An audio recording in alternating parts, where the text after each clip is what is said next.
내년에 바뀌는 법안, 신재생 에너지, 홈 경기각. 왜 우리 경기에서도 홈 경기각이 유리한 편이죠. 자, 이제 신재생 에너지에서도 산업통상자원부가 개정안을 좀 의결하면서 내년에 신재생 에너지 쪽 봐야 하나라는 기사입니다. 내년에 신재생 에너지 공급 의무화 제도가 비율이 3.5% 상향되게 됩니다. 굉장히 긍정적이라고 하고 있고요. 성정수소 발전 의무화 제도 도입 시에 발주 증가 예상이 되고요. 미국의 BBB 법안 통과 시 신재생 에너지 시장은 더 가속화될 전망입니다. 특히 최근에 수소, 현대차에서 제네시스 수소차 프로젝트 좀 중단되는 거 아니냐라면서 잡음이 있었는데 1월에는 어떻게 바뀔까도 매우 중요할 것 같네요. 앵커의 눈이었습니다. 자, 앵커에는 두 번째입니다. 자, 내년에 바뀌는 법안, 신재생 에너지 홈 경기각.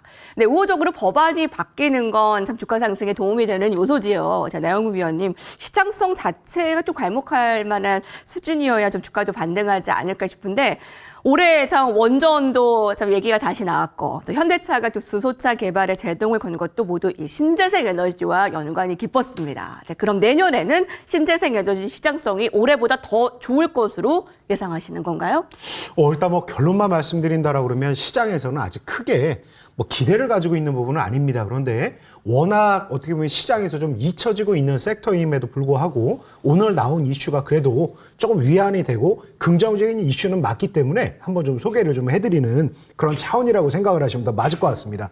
그러니까 일단 우리가 신재생 에너지라고 그러면 전통적으로 이제 두 가지 내용이 나올 때 굉장히 좀 강세 흐름을 보입니다. 뭐냐면 첫 번째가 대체 에너지가 어느 정도 가격에 좀 거래가 되느냐. 그러니까 석유가 과거 한때 200달러 가는 그런 시대가 온다라고 하면 다시 80불을 넘어서 100불, 200불을 넘어선다라고 그러면 다른 이제 친환경 에너지 조달 비용이 그렇게 높지 않다라고 하니까 상대적으로 이제 쉽게 친환경 에너지, 신재생 에너지를 선택할 수 있지 않겠습니까? 그런데 상대적으로 대체 에너지원이 굉장히 좀 낮다. 조달 비용 자체가 낮다라고 하면은 당연히 싸고 기존에 익숙한 걸 쓸 수밖에 없는 상황이겠죠. 그래서 지금 현재는 인플레이션에 대한 우려도 상당히 있습니다만 유가라든가 여러 원자재가 센 부분이니까 친환경 에너지에 대해서 조금 선택을 할 때도 비용적인 측면에서 부담이 덜하다는 게 첫 번째입니다. 그래서 그런 외부적인 대체재 가격이 굉장히 중요한 편인데 이 부분에 대해서는 나쁘지 않은 상황이고 두 번째로 중요한 게 결국은 정부 규제하고 지원안입니다. 그래서 우리가 당근과 채찍이 어떻게 동시에 나오느냐인데 첫 번째 당근은 뭐냐면 의무 할당 제도죠. 그래서 대기업 집단 어느 이상 써.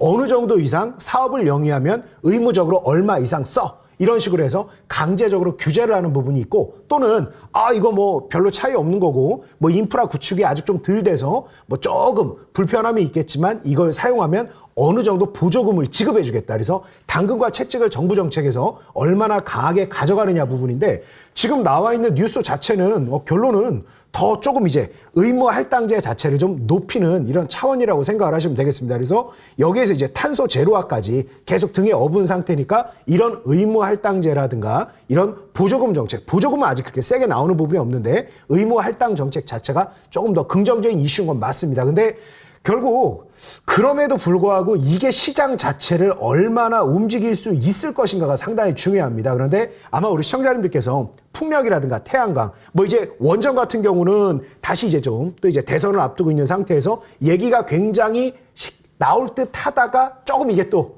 유럽에서 지금 이거 결정을 좀 뒤로 미뤘죠. 그래서 이 원전 같은 경우는 다들 지금 이렇게 아주 경계 모드를 이렇게 좀 지켜보고 언제 움직이나 보고 있는데 풍력이랑 태양광은 사실 그렇게 좋은 움직임이 나오지 않고 있습니다. 그래서 오히려 저는 둘 중에 풍력이냐 태양광이냐 둘 중에 하나 콕 집어 선택을 하라 그러면 태양광 관련된 종목들이 움직일 가능성이 워낙 유가하고 연동돼서 많이 움직이니까 대체 에너지에 좀 민감하게 움직이니까 태양광이 조금 더 빠를 가능성도 굉장히 높은데 오히려 이제 풍력 기업 같은 경우는 사실 매출이라든가 영업이익 현재 나오는 부분만 놓고 감안을 할 때도 나쁘지가 않아요.